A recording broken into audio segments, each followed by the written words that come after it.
In October 2002, 22 scientists, 9 WHO Secretariat members and 2 drug industry representatives met in Geneva to draw up draft guidelines on the use of antivirals and vaccines for influenza.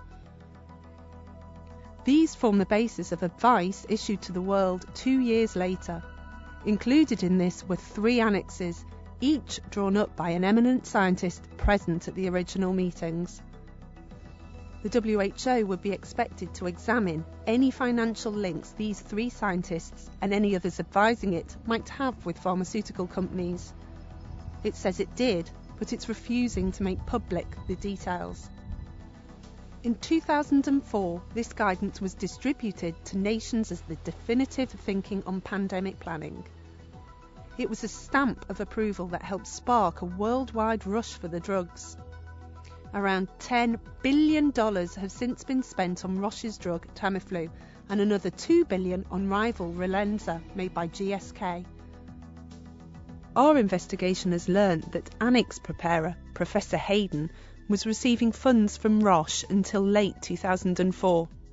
He's made declarations of being a former consultant for the drug company, of being a member of Roche's Speakers Bureau, and of receiving grants and research support.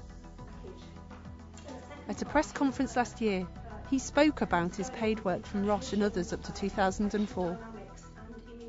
I actually was an investigator and at one time a paid consultant for Roche and some other companies also, including GSK and others that were involved in antiviral drug or vaccine development.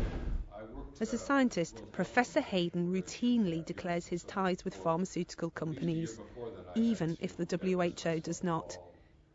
He told us that he has always striven to use my role as an advisor to these companies as an opportunity to help direct the development of more effective interventions for influenza and other respiratory viruses. Another scientist supporting antiviral stockpiling at the World Health Organization in 2002 and 2004 was Professor Carl Nicholson, based at the UK's University of Leicester. We've managed to obtain some of Roche's early marketing materials for Tamiflu. Here in these corporate brochures, speaking at Roche-funded symposia, you can see Professors Hayden and Nicholson, international experts on influenza. In 2003, we've learnt Professor Nicholson declared previous funding from antiviral drug makers, details the WHO chose not to release. Up to 2001, he had been paid ad hoc consultancy fees by Roche. He received speaking fees and research funding from Roche and rival GSK. And he'd been paid by GSK as a consultant to help develop their own antiviral Relenza. Professor Nicholson told us he received no more than a few £100 for his work with Roche. And he told us, I understand the view that experts with conflicts of interest should not advise governments or organisations such as the WHO, but to exclude such people from discussions could deprive WHO and decision makers of important new information.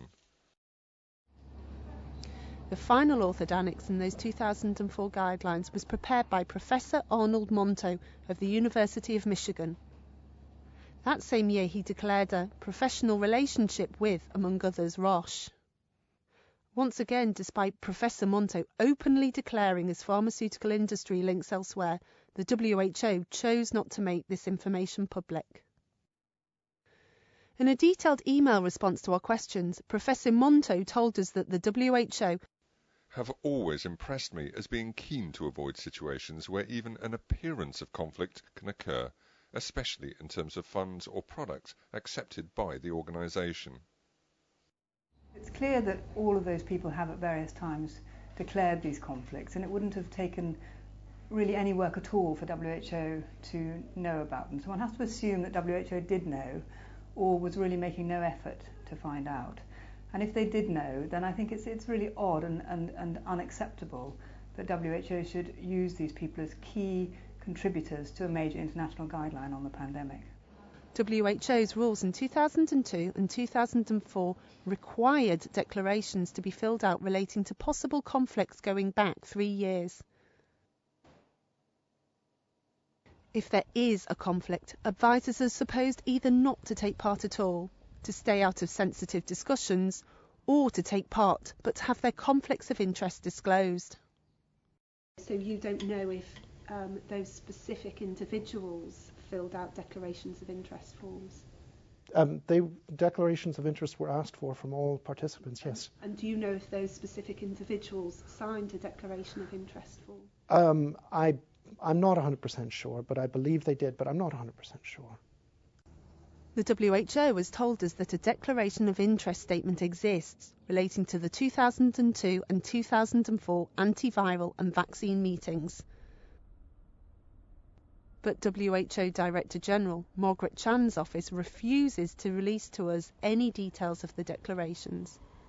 We have to balance all the time the privacy of the individual versus the robustness of the guidelines. The declarations of interest were taken, then arguably you could find out whether they did have conflicts of interest. I really, that's something that I would have to investigate and get back to you on. I really can't answer that at this point. In its latest advice on influenza antivirals and vaccines, the WHO has published declarations of interest. We now know, for example, that Professor Arnold Monto has recently received between $3,000 and $10,000 in consultancy work for GSK. Professor Hayden too declares his work as an unpaid consultant for both companies, among others. The WHO recently described potential conflicts of interest as inherent in any relationship, but says that it protects against undue influence.